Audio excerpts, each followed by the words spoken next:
Este é o Zap Futebol Clube, eu sou o Tino Ventura Neto. Vamos agora analisar a nona rodada do Campeonato Brasileiro, resultados, classificação e já projetando a 10ª rodada. Bom, a rodada começou na quarta-feira, Atlético Paranaense 1, Botafogo 1, uma partida que teve 2 gols já no final da partida, estava 0 a 0, o jogo surgiram 2 gols já no final, né? O Furacão segue sem conseguir se impor com o seu mando de campo, né? Sem torcida, claramente mostrando que a torcida faz mais falta e era maior trunfo do que o gramado sintético, como muitos achavam. E o Botafogo fazendo até boas partidas fora de casa, né? Já tinha feito uma boa partida contra o Corinthians, arrancou mais um pontinho, né? E os dois times seguem uma classificação ruim na classificação Tivemos também Fortaleza 1, Sport 0, boa vitória do Fortaleza, né, do Rogério Ceni, recuperando-se depois das 2 derrotas, vencendo um adversário direto no confronto de porte, né, do mesmo porte. Até o Sport vem com uma proposta de se manter na Série A, o Fortaleza já almeja algo um pouco maior, então o Fortaleza tinha que ganhar e ganhou. Boa vitória do Fortaleza, e o Sport segue numa posição razoável dentro da sua perspectiva. Tivemos um jogo maluco, né? Goiás 3, Curitiba 3, né? Curitiba abriu 2 a 0, teve um jogador expulso, né? E o Goiás conseguiu diminuir no primeiro tempo. No segundo tempo, o Goiás partiu para cima, chegou a virar e para 3 a 2, e o Curitiba, mesmo com um a menos, conseguiu um empate heróico 3 a 3, um resultado de duas equipes que estão mal na tábua de classificação. O resultado não foi bom para ninguém. Tivemos no Morumbi, São Paulo 1, Bragantino 1, péssimo resultado para o São Paulo. O São Paulo tinha uma perspectiva de ganhar esses 3 pontos, né, se consolidar lá na posição, dentro do G4, bem colocado para a disputa do campeonato. Jogou muito mal. O Bragantino teve 2 pênaltis que ele desperdiçou, né, tinha tudo para ganhar o Bragantino, muito mais bem postado.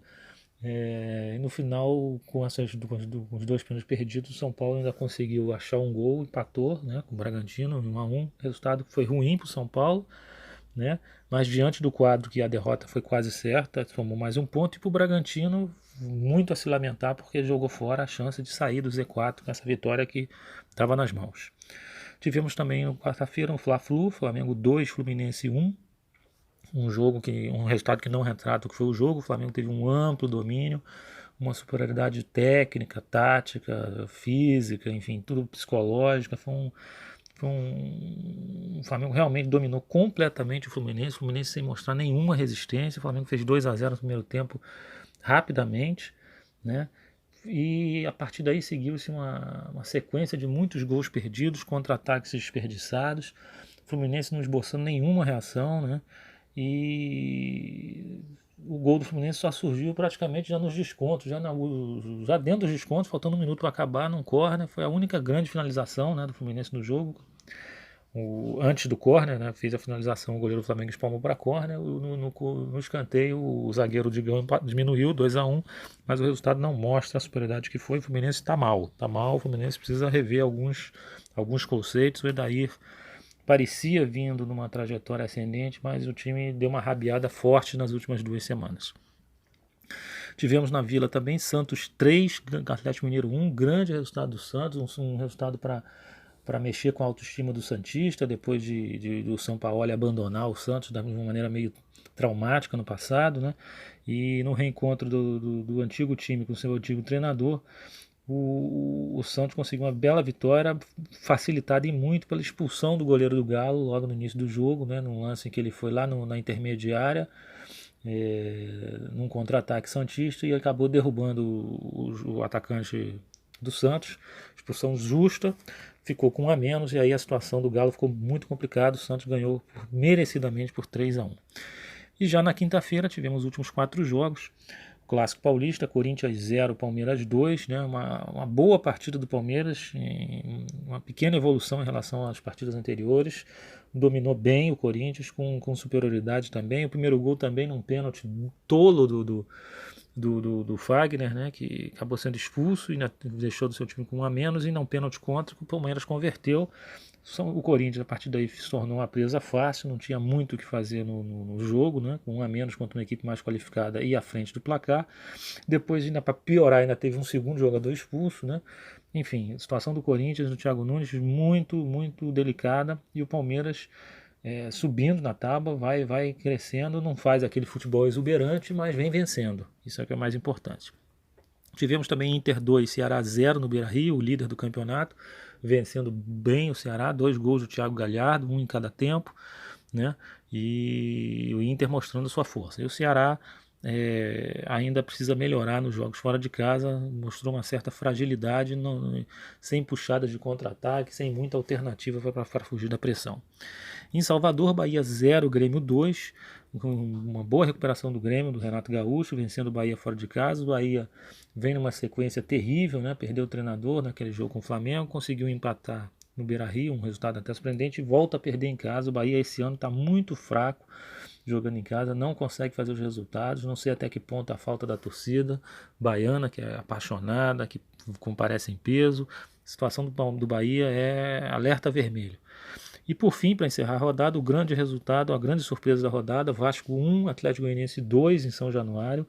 Um resultado que, para quem olha, parece surpreendente, mas para o que aconteceu no jogo não foi, né? O Atlético Goianiense fez uma excelente partida, teve o protagonismo do jogo, não jogou encolhido, jogou propondo o jogo, né, em cima do Vasco, mas também atuando nos contra-ataques. Quer dizer, o Atlético Goianiense teve uma postura muito, muito interessante. O Wagner Mancini parece que começa a dar jeito. O Atlético Goianiense já tinha empatado com o Fluminense, já tinha empatado com o Grêmio, agora ganha do Vasco fora, dá mostras que é um time que pode escapar do rebaixamento. Fez uma excelente partida do Atlético Goianiense, muito bem, num jogo difícil, que ganhar do Vasco em São Januário é sempre difícil. E o Vasco, o Gano, continuou fazendo seus golzinhos, meteu um gol, mas o Vasco ficou muito a dever, muito mal. Acho que foi uma das piores partidas do Vasco no campeonato.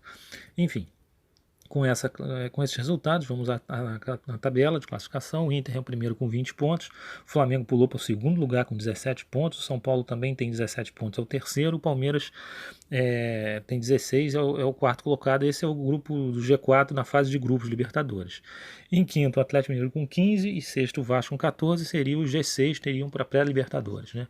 Depois tem o Santos com 14, Fortaleza e Fluminense e Grêmio vêm na sequência os três com 11, aí já tem uma distância de 3 pontos, né? Já começa a abrir. Depois em 11º o Sport com 10, o Ceará também tem 10. O Corinthians mal, o Corinthians 13º com 9 pontos. O Atlético Goianiense deu uma boa subida, subiu para 9 pontos do 14º. O Bahia está caindo em queda livre, 9 pontos em 15º. E o Botafogo com 9 pontos, o 16º é o último antes da zona.